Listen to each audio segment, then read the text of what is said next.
Thank you for the introduction, and also thanks to the organizers, both at Launchpad and Antariksh VIT. I'm Anuprita More, and I'm a scientist at IUCA. I'm also affiliated to Kavli IPMU at the University of Tokyo, which was my previous institute. So just let me give you some brief background about myself. Um, my formal brush with astronomy started when I was doing my master's at the University of Mumbai, and um, after that I went to Germany for doing a PhD in this field. And basically, since then, I've been traveling westwards. It's just a coincidence. So after my PhD, I went to for a postdoctoral research. I went to France, and from there to Chicago, and I kept traveling westwards. And I went to Japan at the University of Tokyo in Kashiwa. And just a couple of years back, I came back to India, and so now I'm at IUCA. So today I'm going to talk about unraveling the dark side of the universe with gravitational lensing. So let me just get into the background of or the motivation of this talk. So when you're looking at the sky in a very nice dark location, you can see something like this. You're basically seeing stars, right? And these stars, as you know, they are part of our own galaxy. But the galaxy doesn't just comprise of stars. There are other components, very important components in galaxy. So here, I hope you can see that in the blue color here, we are showing mainly the star population. And in red, or you can also see the gas component. There's another component called dark matter, which is basically shown with this the black circle here. So our current understanding is that galaxies are embedded in a very like a big halo of dark matter particles, and what we find from various observation studies, if you look at the matter budget of the universe, then most of the matter in the universe is in the form of dark matter, and the ordinary matter, which is stuff that we can touch and feel and we can see, which with which light interacts, atoms and all the standard particles that we know from the standard model of particle physics. All this comprise of the ordinary matter, and that forms a very small component in the entire matter budget of the universe. Similarly, if you also just step out of our own galaxy and look around the neighboring universe, or collection of galaxies of 10,000s of such galaxies from any survey, what you find is that the galaxies which are much farther from us, they are moving at much faster rate than the ones which are closer to us. So this is termed as, I mean, this is what we are seeing is the expansion of the universe. And what we actually also found, that it's not just expanding, it is expanding at an accelerated rate, and this is labeled as dark energy. So here on this graphics, what I'm showing is that starting from the Big Bang until now, until present time, if you see the rate of the expansion of the universe is shown by these different curves here, which correspond to different models. And right now we are here at the present location, where we are finding this rate of expansion to be accelerating. And the question is, what is this dark energy going to do further as you go into the future? Whether the dark energy, I mean, what are the properties of the dark energy change over time, and whether we are going to end up like which of these three curves will represent our universe in the future? Are we going to end up in this magenta curve, or the yellow, or the blue one? So whether we will continue to expand, or whether we will expand so much more with a very strong, if there is too much dark energy, then it can happen that even the contents within a single galaxy can get ripped apart, and this is called the big rip. Or whether it's going to be the complete opposite, it's going to get weaker, and everything will be just collapsed because of gravity. So if you if you look at the energy budget of the universe, then again, surprisingly, what we find is that the amount of energy that uh, the energy, if you look at the energy budget, then dark energy is the most dominant component in this budget, and followed by dark matter, and then that's followed by ordinary matter. So it's a very different way of looking at the universe, because if we didn't have all these observations, what we would have thought that everything that we see with our eyes is what is there in the universe. But all these different observation studies point us to this strange fact that most of the energy is in the form of dark energy, and then the other is dark matter. And the reason why we call them dark energy or dark matter is because, partly because we don't really have any idea about what is responsible for this, or what, if it's dark matter, then what is this dark matter made up of, and how these things will evolve over time, all sorts of questions, right? Okay, so let me go to another point now. uh, in astronomy, at least until very recently, we have been studying the universe through light. I mean, this has been our primary means of studying the universe. um, People have been pointing the telescopes for centuries and studying various things, and our worldview has changed so much because of what we see with this light. So I would just like to remind all the audience today, even though they are familiar with all these things, that light, of course, is a very interesting thing, and it has some interesting properties. Firstly, light travels in straight line. So if two people are walking around the corners, then they will not be able to see each other, because light rays from one person be will not arrive at the person who's around the corner. And so that this is a very general experience that everyone has, and we know that light travels in straight line. But you have also experienced something like this, where you are seeing reflections in curved mirrors or curved lenses, or disturbed surface of water. And what you also notice is that light rays, they can converge, they can deflect or diverge on these curved surfaces. So that brings me to gravitational lensing, because this effect is very much similar to what I just talked about. um, so what Einstein told us is that the idea of gravity, he said that the gravity is nothing but curvature in the space-time fabric, and gravity can deflect light. So he he was one of the first ones to accurately predict how much light will bend in the vicinity of massive objects. So he made such predictions for our own star. And when this was officially confirmed, he was instantly famous, and his theory of general relativity was instantly accepted worldwide. So here, this picture just shows that light rays coming from a distant source, when they are close to a massive object, then they get deflected and arrive at the observer on Earth. All right, so this is why we call this gravitational bending or gravitational lensing, because it's a similar effect, but it is due to the gravity of a massive object.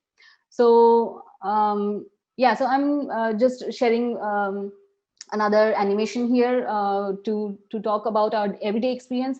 So I'm not sure if you guys are interested in Japanese animation, but here is a very new, cute character called Totoro. This is from Ghibli Animations. So this Totoro is like a giant, but nice character. And so if this white little creature needs to hide from us, then he can go behind Totoro, and you will not be able to see, because, as I mentioned earlier, light rays from reflecting from this white creature will not arrive at us. So it's not possible. It is almost always possible for someone to hide behind massive objects or big objects. That's our everyday experience. But this is very different from what happens in the universe, because the scales are very different. We are looking at very massive objects. The distances are very large, but the distance between different objects are also very large, but these galaxies or different objects in the universe are also very massive. They are massive enough that it's really hard for things to hide behind other things. So if this white creature goes behind this Totoro, then it is actually possible to see multiple images of the same white creature. So this is a completely different experience you would get when you're looking at things in the universe. So it's not possible to hide behind things if you're meeting the right conditions. So again, coming back to the idea of gravitational lensing, this is the effect that you see because of light rays being deflected from very distant sources, which get deflected because of a very massive object in between that distant source and us. And so this is a side view of the same idea. So it can happen that you end up seeing light rays from one direction and also some other directions. So if you actually look at the images taken from some telescope, what you would see is something like this here on the right hand side. So you would see the galaxy which is much closer to us, that will be in the center, and then around that foreground galaxy you can see multiple images of the same background source. So here I'm showing an animation which shows how things look like if this background galaxy is moving in its own plane across this foreground galaxy. So please I just want to highlight that again, when I say going behind, it doesn't mean physically close to each other. The distances involved are very large between us, the intervening galaxy, and the background source. So when this background galaxy is moving across, you can see that the kind of images that are formed, they have different shapes, they have of different numbers, but what is preserved is the colors, because it's the same object, right? So you can see the same colors, and you can also see similar light profile and such properties, because in the end you are seeing the same thing. All you are seeing are distorted images of the same background galaxy. There are some questions I see. Yeah, you can unmute yourselves if you have questions. Siley?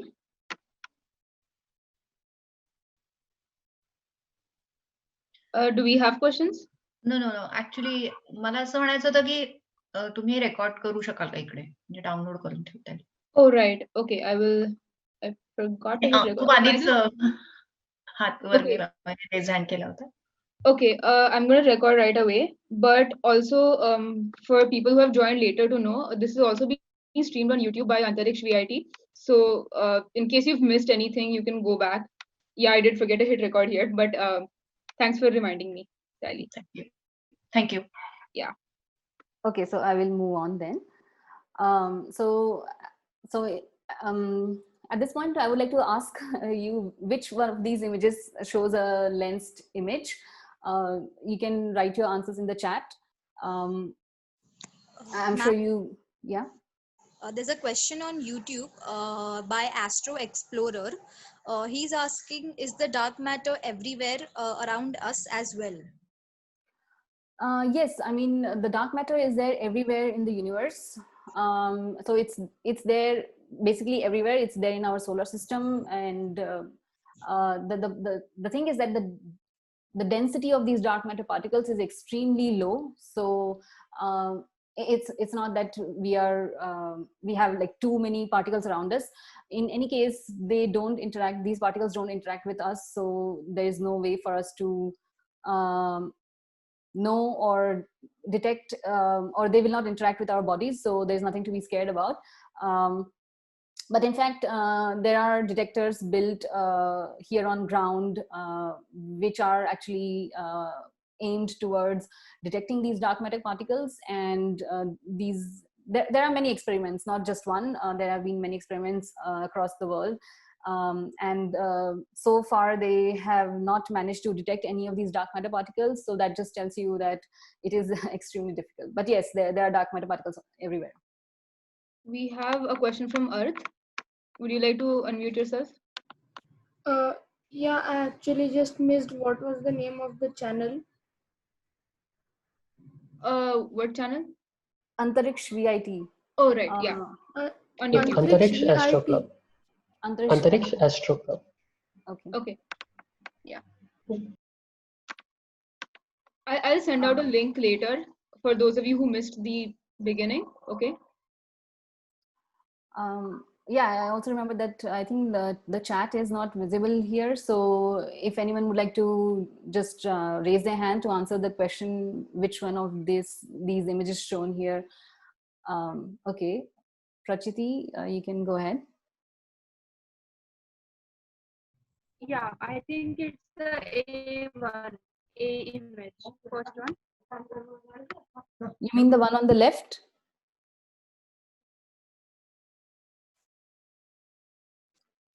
I can't hear Prachiti now, but I think she is. Yeah, the one on the left one. Yeah, that's correct. So this over here is a giant arc. This is a very distorted image of a spiral galaxy. I'm sure you have heard of spiral galaxies. Maybe you can see one example over here. Our own galaxy has a spiral shape. So you can imagine how much significant this distortion is based on the typical structure and size of the galaxy. So all that you are seeing here are different galaxies, and these big yellow galaxies, these are the galaxies in the foreground, and then there are many other tiny galaxies that you are seeing here. So this one here is actually a very strong effect that you're seeing of lensing, but if you look carefully, then there are some other smaller distortions also visible around in this image, which are also due to gravitational lensing. So but those are weaker effects, and here you can see much stronger effect. And there is one image here, and I think the second image is somewhere over here. Yeah, and yes, on the right hand side you're just seeing another patch of the sky with random galaxies at different distances. All right, so I just want to show you a beautiful gallery of different kinds of gravitational lenses. As I just mentioned the previous slide, oh well, I didn't fully mention this, but you saw those yellow galaxy in the previous slide here, right? These multiple galaxies, these are all in the foreground. They all belong to a group. If a group which means it's gravitationally bound, and so if there are too many of these member galaxies, then it's called a galaxy cluster. So what is happening is that the lensing is caused not just by individual galaxies, but the entire group or the cluster of galaxies here. And again, like the picture that I showed you in the very beginning, that there's a dark matter halo surrounding a galaxy. The galaxy cluster also has a big halo of dark matter particles, which keeps all the member galaxies and other dark matter particles, everything is bound, gravitationally bound. And so even though we cannot see these with directly with our telescopes, these lensing effects and some other observations allow us to map out all the dark matter distribution which is present around these galaxy cluster members. So going to this gallery of gravitational lenses, these are all real gravitational lenses. Most of these images, probably all of these images, are taken with the Hubble Space Telescope, and you can see the kind of variety that you see in the background properties, the colors, the shapes, the number of images, the locations of these images with respect to the central object, and also the scale. So if you have individual galaxies, then the multiple images that you see here, they are much closer together. If you have a galaxy cluster like this or over here, then the images that are seen over here, they are much farther apart. So this is something that is expected from gravitational lensing, and I'll talk about this again a little bit. But the main thing to take from this slide is the kind of variety that you see.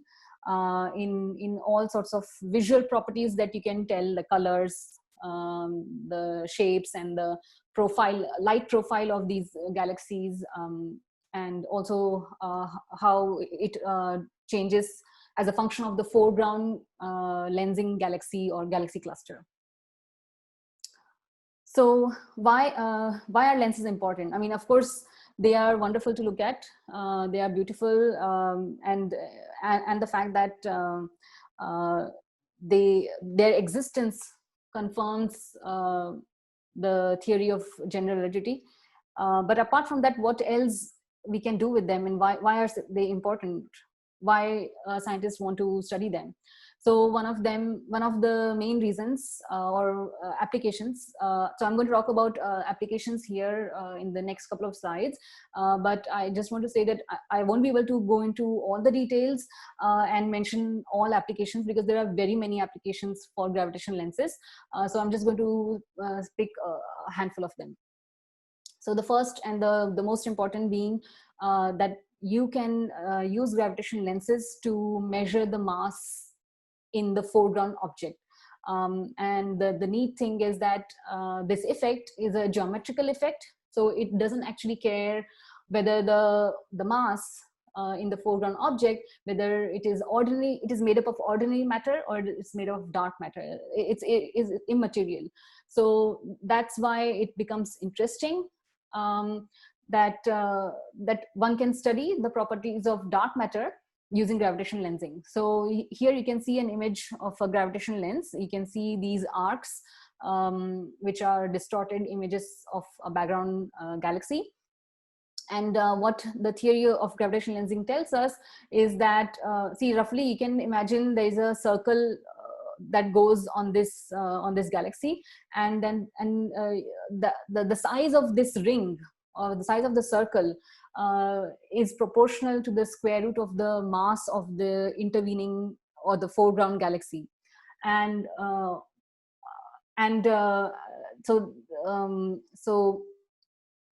that tells you how much matter is enclosed within that ring. And also so how much matter is enclosed within that ring, and once you can measure the distances to these galaxy, the foreground galaxy and the background galaxy, then you can get accurate measurement of the total mass that is enclosed. And through other methods, we can measure what is the mass in the luminous component, which are the stars primarily here. So you can, what you get is the total mass measurement from lensing, and from the luminous component, you get the mass of the stars, and if you subtract them off, then you get the amount of matter that is there in the dark matter component. So this makes it very interesting, because there are some other techniques which also make use of measuring dark matter, but some of them rely on the physics of the entire system, what is the dynamical state of the system, and so on. But here this is a purely geometrical effect, so there are fewer assumptions made here, and in that sense it allows us to get more accurate estimates of the dark matter. I again saw some hands raised, in case they want to go. Yeah, hello ma'am. Yeah. The question on Biswajit, he's asking how lensing helps one to understand the nature of dark matter. Can you repeat the question? Your voice is breaking. How lensing helps one to understand about the dark matter. So yeah, as I was just describing, that if you look at a system like this, if you can measure the distances to the background galaxy and the foreground galaxy, then simply the theory of gravitational lensing allows us to just on the basis of the size of this ring, it allows us to tell what is the amount of matter enclosed within this aperture, within this ring. And that if you can get the measurement of the mass of the stars, which are in the luminous component, then you can subtract the amount of matter in the luminous component, you can subtract that off from the total mass that you measured from gravitational lensing, and the remaining matter is in the form of dark matter. So that way you can get some estimate of how much dark matter is there in this particular galaxy. So yeah. Also, there's one he added, whenever there are multiple images formed, 3 images, 4 images, due to lensing, is we can say that due to kind of gravitation have produced it. Did you get the question? No, your voice is breaking, so I'm only able to understand bits and parts. Okay, I'll ask the question. If you may. Okay. So the question is, whenever there is a multiple images formed due to the lensing, is there any way we can say that due to which kind of gravitational source it was produced? Yes, we can. Of course, yes. We can take a spectrum. I mean, first of all, just a very simple thing that you can say just by looking at these images from the shapes and the colors of these features. What you can tell is that first of all, these are galaxies. And then based on the colors, whether they are reddish, like here in this case, you can see the colors are bluish. So this comes mainly from very young stars. So you can tell that these are the galaxy is predominantly has younger stars. So it's most likely like a spiral galaxy. If you see reddish arcs, then it's most likely an early type galaxy or an elliptical galaxy, which comprises of mostly a yellow stellar population. So these are some simple things that you can directly tell from the images. But of course, you can also take a spectrum with a telescope, where you can look at the chemical composition of these objects, and these could be galaxies. Or then you can get even more accurate information about what kind of galaxy this is.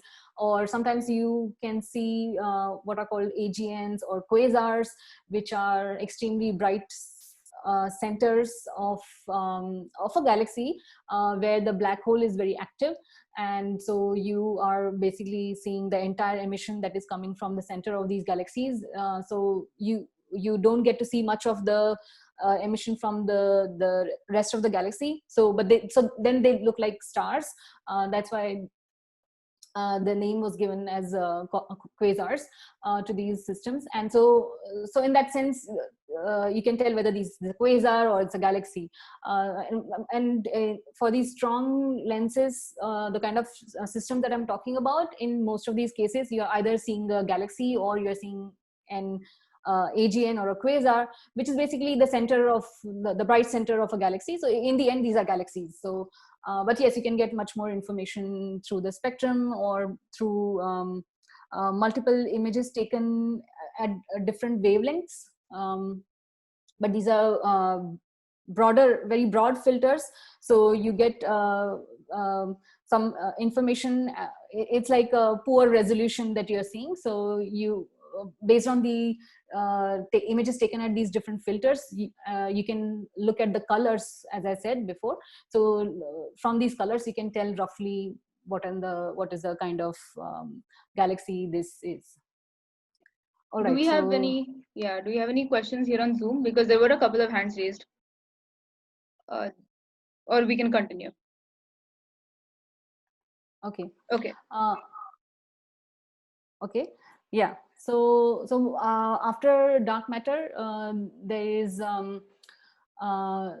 I just want to point out some application for dark energy. So dark energy, as I was saying, is mainly because of the effect that we see of accelerated expansion in the universe, and this has the effect on the number density of galaxies in the universe. So you can imagine this.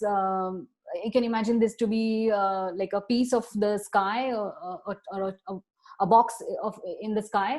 And let's say we are here sitting on this red circle, and we are looking at galaxies in the universe, and just point out with these 3 different lines, you can see that there are two other galaxies which are in the line of sight to us in this direction. There are 2 here and the 2 here. So this is, let's say, somewhat weaker effect of dark energy. Suppose the dark energy is much stronger, you have the rate of expansion is much higher, then you can see that the number density of the same objects has gone down, and so in the same line of sight now the alignment of these objects is much less. So maybe I forgot to say this explicitly, but the effect of the strong lensing or those multiple images that we see is because you have these multiple galaxies which are very well aligned to the observer on Earth, right? So you may understand that from the animation that I was showing you, where the blue galaxy was moving across, and the time when it was much closer to the foreground galaxy, that's when you started seeing multiple images. And as it went away from the central galaxy, again, you lost the signs of multiple images. So the same idea here that is shown here, which is if you have a smaller box versus a larger box, then the number density is increasing. Sorry, the number density goes down, and in the same line of sight, you will have fewer objects, which means if you have a bigger box with same number of people, then the chance of chance of 3 people aligned in the same line will be much less compared to a box which is much more a box which has a very large number of people in a crowded room. You can think of this way, right? So the idea just translates to that if you simply count the number of lens systems that you are seeing in the universe, then you can get some idea about the properties of the dark energy. Even though this sounds very simple, it is extremely difficult to implement this in reality, because you have to make some predictions for how many lenses you should see in your data. So, but this is one way of getting some idea of the properties of dark energy. Lastly, I want to say is that with lensing, because of these giant arcs that you see, these images are highly distorted. They also highly magnified, and because of that, you are able to see many more details about a very distant galaxy, which would have been barely detectable if it was not for gravitational lensing. So this is why often gravitational lensing is called a natural telescope, because it allows us to study very distant objects in much more detail that would have been possible if there was no gravitational lensing. So this is also one great application of gravitational lensing. All right, so I'm going to switch gears a little bit. So if there are any other questions at this moment, you can raise hands.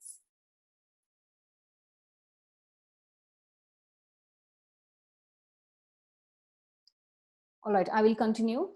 So I talked about what are gravitational lenses and why are they important, how we can learn about various things, or how we can use these lens systems to study various things about the universe. So this makes it as an important task to find gravitational lenses.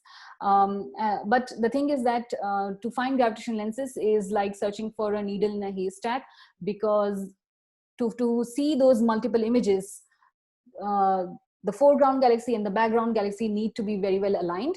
So which means that those galaxies need to be very well aligned in the universe. As you know, the universe is extremely vast and very the number density of objects is very low. So the chance of 2 objects aligning in one particular line of sight with respect to us is very low, which means finding these kind of lens systems is very difficult. It's very challenging. Another point is that it's not that you will once you specify certain once you just have a chance alignment, it's not that you can right away tell everything about the lens system, or you can identify the lens system, because the gallery that you saw of those various lens systems, you saw how different each of the system looked like. Even though in principle the idea is very simple, just because there are so many variations in the shapes and colors and light profiles of these galaxies or AGNs, these bring in lots of variations in the kind of images that you will see. So that makes it extremely challenging to also detect or search for these gravitational lenses using some automated methods. So so of course, in the last few decades, scientists have been devising various algorithms which can look for gravitational lens systems in the data automatically, but the efficiency of these algorithms is not very good. And so actually, because humans are very good at finding patterns, they are also good at finding gravitational lenses, because in the end what you are seeing are patterns. And you can see from these images, even though there are no actual human faces in these images, we can immediately see these patterns, because it's a pattern that we are familiar with. And evolutionary, we have an evolutionary advantage to be able to find patterns as we are looking around in the environment. So we wanted to make use of this skill that human beings have, of being able to find patterns. So with this idea, we started a citizen science project called Space Warps.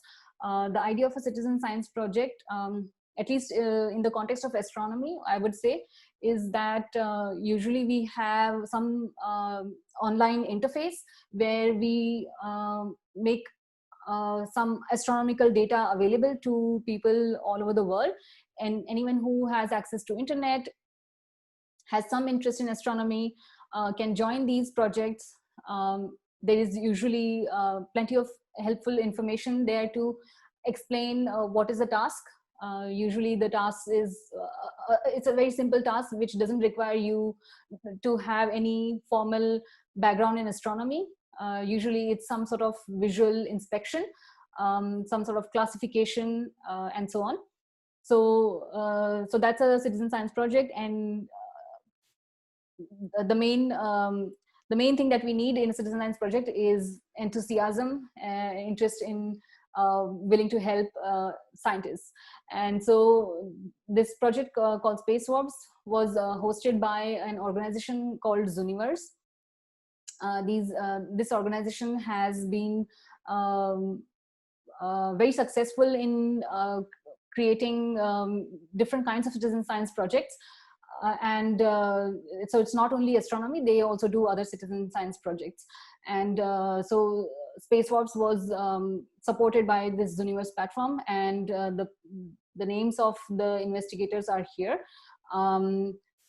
So all the technical aspects and everything related to the web database management and so on was provided with the help of Zooniverse team. And of course, this project would be incomplete without the help of citizen scientists. On our project, we have more than 50,000 volunteers who are contributing from all over the world. And the names that I've shown here are some of the expert volunteers who have been involved in Zooniverse, various Zooniverse projects, right from the very beginning. The first citizen science project called Galaxy Zoo, where people were shown images of all kinds of galaxies, and people were asked to classify the shapes, the morphology of the galaxies. So these team of expert volunteers from Zooniverse have been extremely helpful, and they have contributed a lot. So we even acknowledge them on our scientific publications. All right, so I want to talk a little bit about the kind of searches that we have performed using Space Warps. So the first one was using a data taken from the CFH telescope legacy survey. CFH is the Canada France Hawaii telescope, and there was a survey which was done with this telescope at different optical bands. And so we had color images, and so we made cutouts, small cutouts which were taken from the entire survey.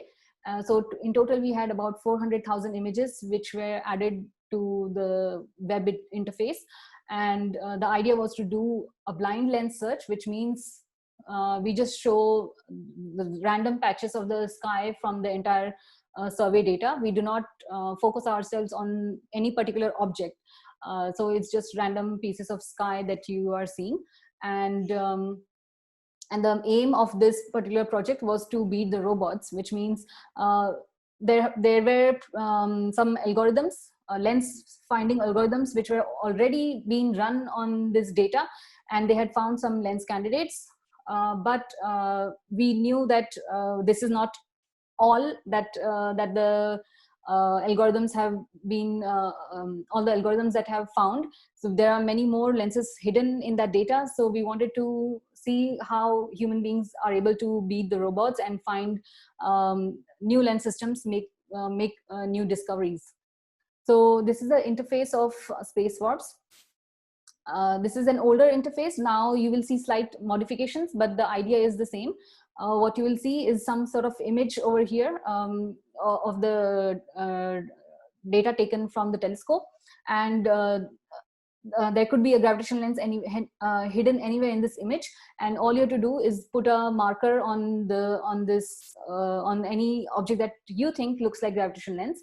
On the right hand side, there is a help given to you, which is called Spotter's Guide, and it shows a few typical examples of gravitational lenses as well as non-lenses. Now, what are non-lenses? Non-lenses are those objects which look almost like gravitational lenses but are not.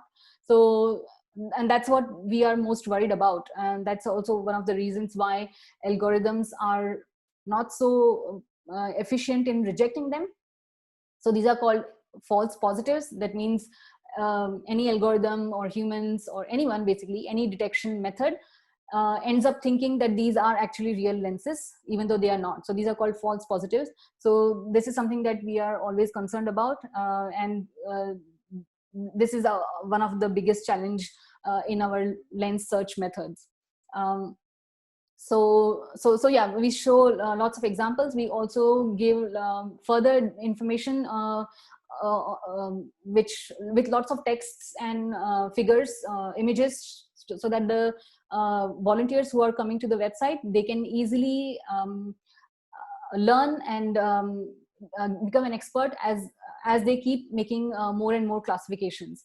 So there are some interesting features that we had implemented in our interface to make it somewhat more engaging, because otherwise this kind of interface is non-interactive, and it can get really boring very quickly if people have to look at thousands of images and they don't find anything interesting at all. So what we had done is that we had injected something called training images. These training images consisted of lenses and non-lenses, but the interesting part was whenever any volunteer used to classify them correctly or incorrectly, we used to give them a feedback message like this. So if someone puts a marker on the training image, they would not know this is a training image. No one knows beforehand it's a training image, but they will just put a marker or not put a marker if there is a lens. And if there is a lens and they put a marker, then they get a message like well done. And there were also some other cases where there were no lenses in them, and if you don't put a marker there, then again you would get a nice message saying that you have done a good job. So this method this approach not only allows people to remain active and engaged, but this also allows them to learn over time how to classify gravitational lenses from non-lenses. And so from this first search, we found 60 new lens candidates which were not discovered before. And also we recovered 100 known lens candidates which were found by the previous algorithms. So here is a gallery of these images. The results are published in these two papers. And the second project, second lens search that we had done was very unique because this was hosted live on television. So this was under a program called BBC Stargazing Live, and Brian Cox and other gentlemen hosted this program. This is an ongoing series, and they used to host different projects. But one time it was us who was who were doing this project with them, and so it was a 3-day event.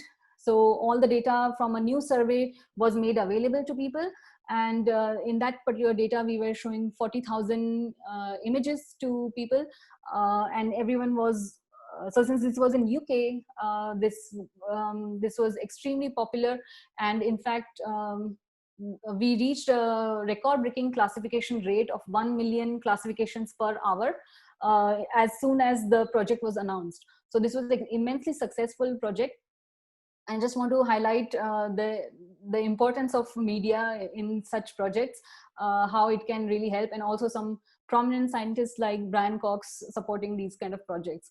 So after this immensely successful event that was held live, we found many candidates, and one of them shown over here was rapidly followed up by various telescopes all over the world to get more data, because people wanted to know what they are searching and what it all means. And so this particular system was followed up, and we managed to get data at various bands, various wavelengths, and we did in-depth analysis of this particular system, which is published in this particular paper.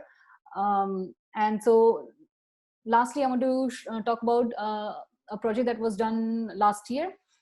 This was with another survey. So I mean, the idea of spacewalks is for finding gravitational lenses. It doesn't matter what survey data we are using. This can come from any telescope, and anyone who's interested can contact us if they are interested in finding gravitational lenses and they have access to some survey data. Then we can discuss with them, and we can carry out this kind of lens search for them. So this time I want to talk about the data taken from the Hyper Supreme Cam survey, which was a survey which is actually an ongoing survey.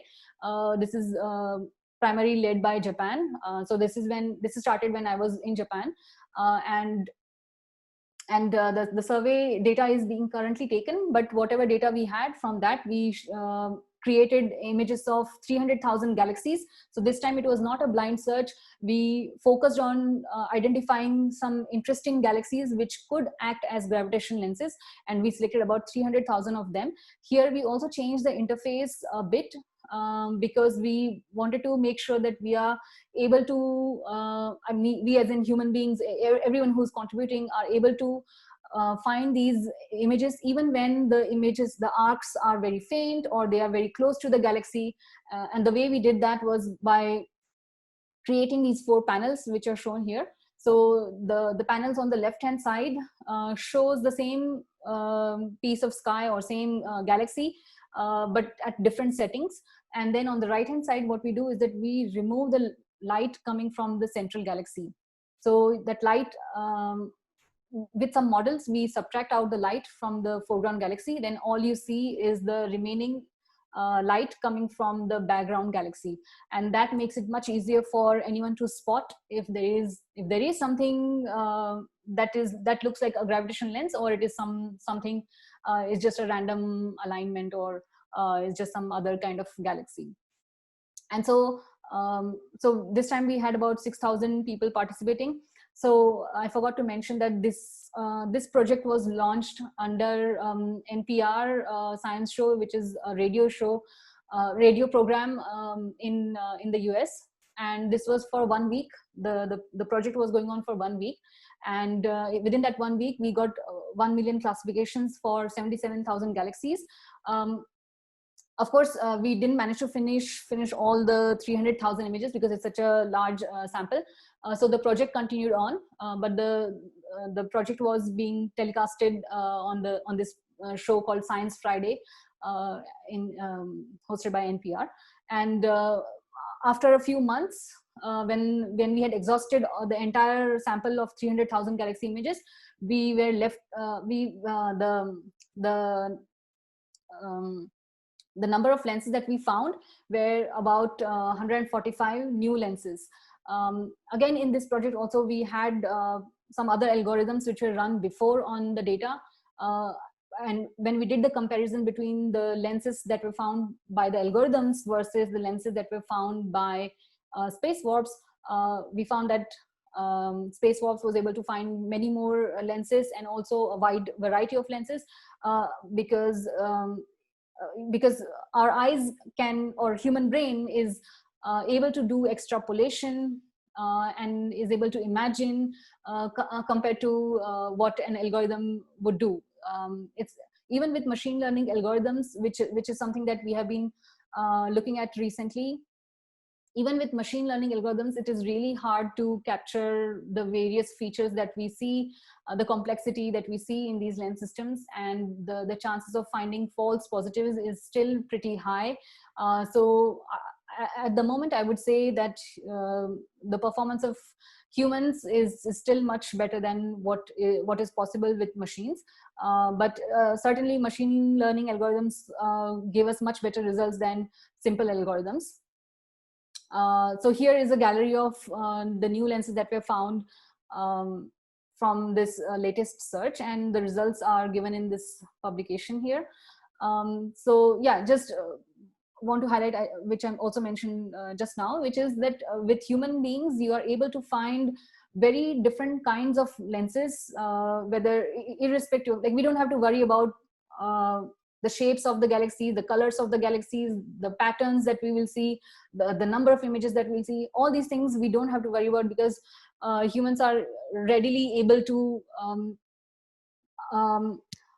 imagine and extrapolate whatever they learn from a small sample of gravitational lenses. They are able to extrapolate that understanding, and they are able to apply that to a completely new thing that they see, and they are able to make the judgment whether this is most likely a gravitational lens or not. So I think I'm very close to my time. So I will just talk very briefly about the kind of community that Zooniverse sees or receives participation from. So there was some survey to understand what kind of volunteers are participating. So I just wanted to share this with you in case you were interested to know. This kind of evaluation was done on the basis of a survey of over 300 volunteers who agreed to participate in this survey, because Zooniverse doesn't make use of any personal information otherwise. So this survey was particularly done to understand what is the demographics that we are seeing. And so what they found is that like gender wise, most of them are males, but then the females are also comparable. It's not completely dominated by males. If you look at the participation across the globe, then America and Europe, you can see which is highlighted much more, but there are very many other countries who are participating in these projects, and you can see that there are many points on India as well. Then if you look at the function, if you look at the participation as a function of age of people, then again, there isn't one particular age group which is contributing. People from all age groups are contributing to these projects. This plot talks about how much average hours per user are being put as a function of different countries. So some of the countries which are contributing a lot are over here, like New Zealand and Australia, Venezuela, and so on. India is somewhere over here. I think there can be more contribution from India, especially because we have a lot of people and they have access to smartphones or smart devices, and they can easily go online and help in these projects. So I think it's only about advertising much more and advertising in the right sections of the society. Another interesting thing that they learned from the user database was that so here there's a professional background. So what kind of educational background they have. So a lot of them are engineers, managers. Some of them are related to the computer background, but not always. Also, the people who are participating, they are not necessarily like unemployed people. A large chunk comes from employed people who are full-time, either working full-time or part-time. And also there are a lot of people who are retired who are participating.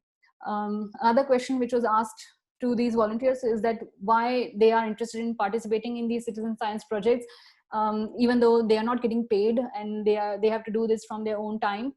So what is the motivation for them? And most of the people seem to say that they want to contribute to the scientific progress, and they are fascinated by the projects, and they want to contribute. Basically, that's the main reason. Other reasons were like entertainment or distraction from what they want to do, but these are much less than the actual the main motivation, that which is they want to contribute to science. All right, so what is next? Next, we are going to do a new search in another ongoing survey, which is called the Dark Energy Survey. Among the ongoing surveys, this is probably the largest survey which is being conducted in the optical bands. And we have access to the data. We have prepared all the data and the training images now.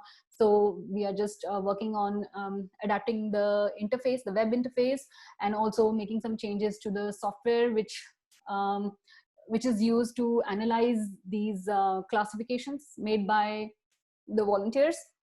And so once we are ready, we will be launching this new search, hopefully in the next couple of months.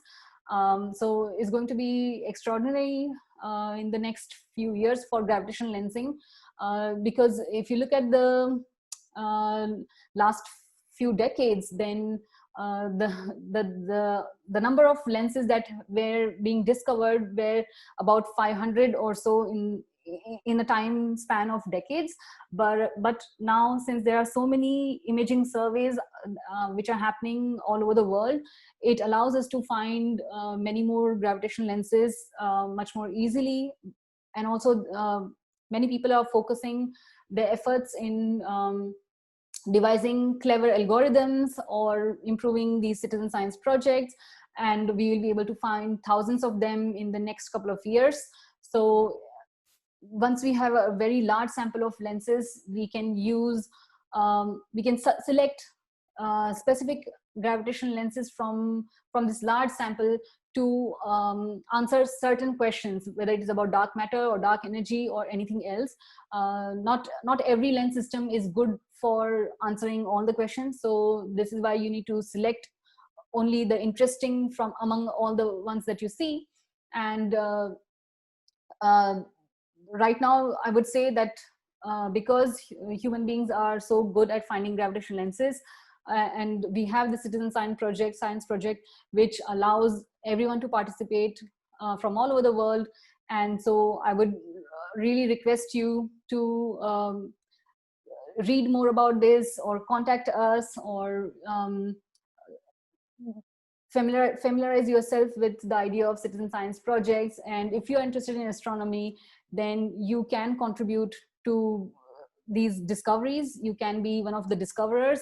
And if you are interested, you can also get into more detailed analysis, and you can contact us and we can help you.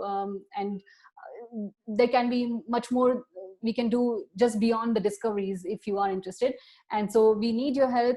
And I would say this is your chance to get involved in any which way you prefer. So thank you for your attention. I just want to show the credits for the templates that I've used. So thanks. And I would just leave you with these useful links related to spacewalks. So we have a website, we have a blog, we are on social media. So please feel free to learn more about us and feel free to contact us. Thank you. Thank you very much, ma'am.